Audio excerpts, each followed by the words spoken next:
उठता है और अपना ट्रैक्टर स्टार्ट करता है और अपने जानवरों को खाना देने जाता है और उन्हें खाना देकर और उसी रास्ते से वापस लौटकर आ जाता है। और यही चीज वह हर रोज 10, 15 और 20 सालों तक करता चला जाता है। और ऐसा करने के कुछ टाइम बाद ही उस ट्रैक्टर के पहिए के निशान उस रास्ते पर बन जाते हैं, जिससे कि कुछ टाइम के बाद उस किसान को केवल ट्रैक्टर स्टार्ट करना होता है और वो बिना कुछ किए उन पहियों के निशान से होता हुआ उस जगह पर चला जाता है। यहाँ तक कि उसे स्टीयरिंग व्हील को भी छेड़ने की जरूरत नहीं होती है। और यही चीज हमारी हैबिट्स के साथ होती है, क्योंकि धीरे धीरे वो ऑटोमेटिक हो जाती हैं और हमें पता भी नहीं रहता है। इमेजिन करिए कि अगर वह किसान अपने ट्रैक्टर को केवल थोड़ा सा अलग डायरेक्शन दे देता तो क्या होता। वह एक अलग रास्ते पर चला जाता और अपनी पुरानी जगह से बिल्कुल अलग ही चले जाता। इसलिए ही ऑथर हमें बोलते हैं कि हमें अपने अंदर चेंजेस लाने के लिए बहुत बड़े काम करने की जरूरत नहीं है कि आप नेक्स्ट डे उठते हो और अपने आप को कम्प्लीटली चेंज कर देते हो। नहीं, हमें बस अपने अंदर छोटे से चेंजेस लाने होते हैं। हमें अपने पाथ को बस थोड़ा सा चेंज करना होता है और हम अपने अंदर बहुत ही बड़े रिजल्ट देख पाएंगे। तो दोस्तों,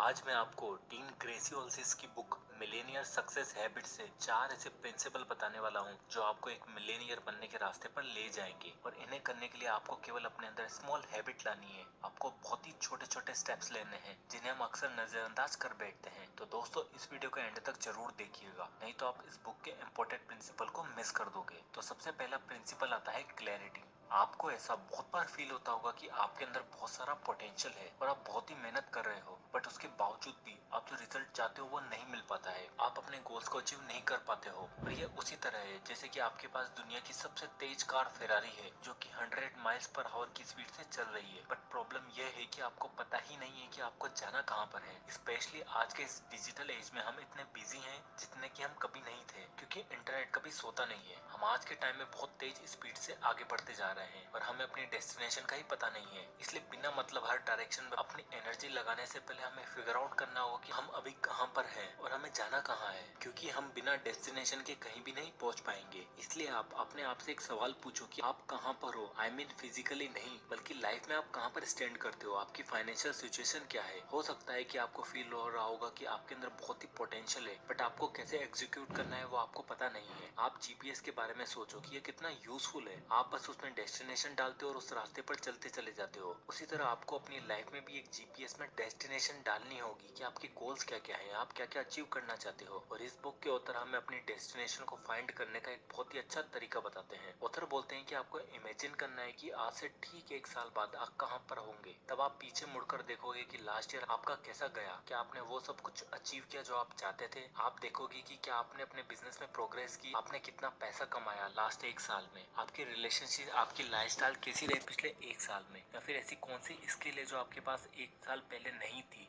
तो ये सब जब आप कंपेयर करोगे तो आप अपने माइंड में एक पिक्चर क्रिएट करोगे कि आप अपनी लाइफ में क्या चाहते हो। आपको एक क्लैरिटी मिलेगी कि आपको किस तरह फ्यूचर में आगे बढ़ना है। अब आता है principle number 2, finding your why. हम सबको पता है कि अगर हमें फिट रहना है तो हमें हेल्थी फूड खाना होगा और एक्सरसाइज करनी होगी, बट फ्रेंकली हम में से कितने लोग इसे फॉलो करते हैं। आपको पता चल गया है कि आपकी डेस्टिनेशन क्या है और आपको जाना कैसे है। यह एक बहुत ही अच्छी चीज है आपको आपकी जर्नी को स्टार्ट करने के लिए। कभी कभी लोगों को पता तो होता है कि उन्हें जाना कहाँ पर है, फिर भी वो स्टार्ट नहीं कर पाते हैं या फिर उस तरह का मोटिवेशन नहीं जुटा पाते हैं कि वो अनस्टॉपेबल हो जाए। तो फिर हमें ऐसा क्या करना चाहिए कि हम बिना रुके उस जर्नी की तरफ बढ़ते चले जाएं और रास्ते में चाहे कितने ही खड्डे क्यों ना आ जाए, उसे पार करने के लिए हम आगे बढ़ते रहें। उसके लिए हमें अपने आप से एक सवाल पूछना होगा कि हम उस रास्ते पर जाना क्यों चाहते हैं। हमें अपना वाई ढूंढना होगा और ये वाई हमारी फेरारी के लिए पेट्रोल का काम करेगा, जिससे कि हम पीछे मुड़कर ही ना देखें। और इसलिए उतर हमें 7 लेवल्स डी फॉर्मूला का यूज करने को बोलते हैं। हमें अपने आप से पूछना होगा कि हमें उस डेस्टिनेशन पर क्यों जाना है, और यह वाई आपको अपने आप से 7 बार पूछना है। अक्सर स्टार्ट के 4 वाइज के आंसर वही होते हैं जो आप पहले से सोच कर रखते हो या फिर आपके दिमाग में पहले से ही फिट होते हैं। जैसे कि पहला वाई ये हो सकता है कि आप अब इस वीडियो को क्यों देख रहे हो। आपका आंसर ये हो सकता है कि आप 9 to 5 की जॉब करते हो और उसे छोड़कर अमीर बनना चाहते हो, या फिर आप अपनी लाइफ में सक्सेसफुल होना चाहते हो, या फिर आपने जस्ट अभी अपना कॉलेज खत्म किया है और आप अपने लिए कोई करियर ढूंढ रहे हो। ये स्टार्ट के सारे आंसर आपके प्री मेडिटेटेड होते हैं। बट जब आप छठे और सातवें वाइज पर जाओगे तो तब आप अपने दिमाग से नहीं बल्कि दिल से सोचोगे और एक्चुअल में वही आपके राइट आंसर होंगे जिसके बारे में आपने डीप लेवल पर कभी सोचा भी नहीं होगा। इसलिए ऑथर हमें ये एक्सरसाइज करने को बोलते हैं। जब हम अपनी लाइफ में कोई बड़ा डिसीजन लेने वाले होते हैं या फिर हमें कोई गोल अचीव करना है, जैसे कि आपका गोल हो सकता है कि कोई एग्जाम को क्रैक करना, तो आपको अपने आप से 7 बार ये सवाल पूछना है कि क्यों आप उस एग्जाम को क्लियर करना चाहते हो। तब आपको डिफरेंट डिफरेंट आंसर मिलेंगे और तब आप एक्चुअल में जान पाओगे कि आप अपनी लाइफ में चाहते क्या हो। अब आता है third principal,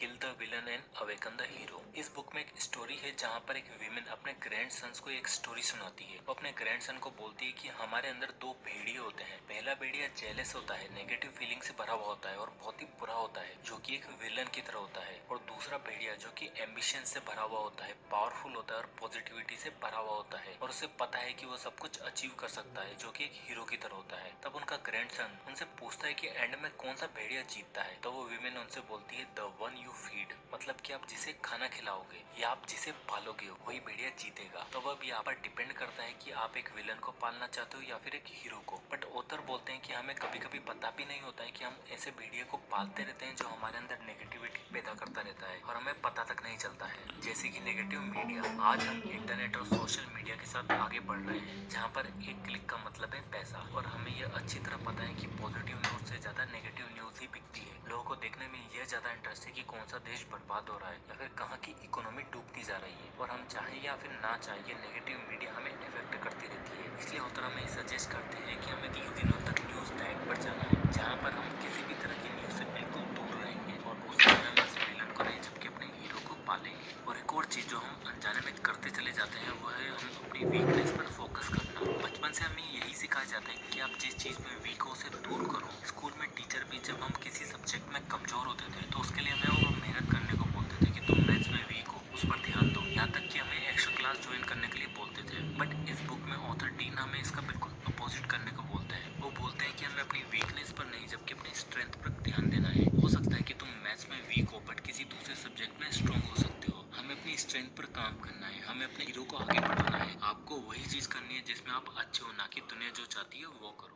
principle number 4, the power of your story. हम सभी की कोई ना कोई स्टोरी जरूर होती है कि क्यों हम अपने गोल्स को अचीव नहीं कर पा रहे हैं और क्या हम अपने गोल्स को अचीव कर सकते हैं या फिर नहीं। ऐसा इसलिए होता है क्योंकि हम सबकी लाइफ अलग अलग होती है और हम अलग अलग सिचुएशन से होकर निकले होते हैं और हमारे एक्सपीरियंस भी अलग अलग होते हैं। और इन सब की वजह से ही हम अपने ऊपर एक लिमिट लगा देते हैं कि हम क्या कर सकते हैं और क्या नहीं। हम अपने ट्रू पोटेंशियल को देख ही नहीं पाते हैं। इसलिए उधर बोलते हैं कि हम अपनी स्टोरी को चेंज कर सकते हैं अगर हम अपना देखने का नजरिया चेंज कर दें तो। डीन अपने खुद का एग्जाम्पल देते हुए बताते हैं कि बचपन में उन्हें डिसलेक्सिया था, जिसके कारण वह ढंग से रीड नहीं कर पाते थे और लोग उन्हें डम्ब बोलते थे। और काफी टाइम तक डीन अपने आप को इसी तरह देखने लग गए थे और बिल्कुल भी कॉन्फिडेंट नहीं थे। बट फिर उन्होंने अपने अंदर के हीरो को पहचाना। उन्होंने रियलाइज किया कि वह रीडिंग में तो अच्छे नहीं है बट वो चीजों को देखकर और उन्हें सुनकर बहुत ही जल्दी सीख जाते हैं, जिसके बाद उन्होंने काफी कुछ सीखा बस अपने आप का नजरिया चेंज करके। इसलिए हमें अपने आप को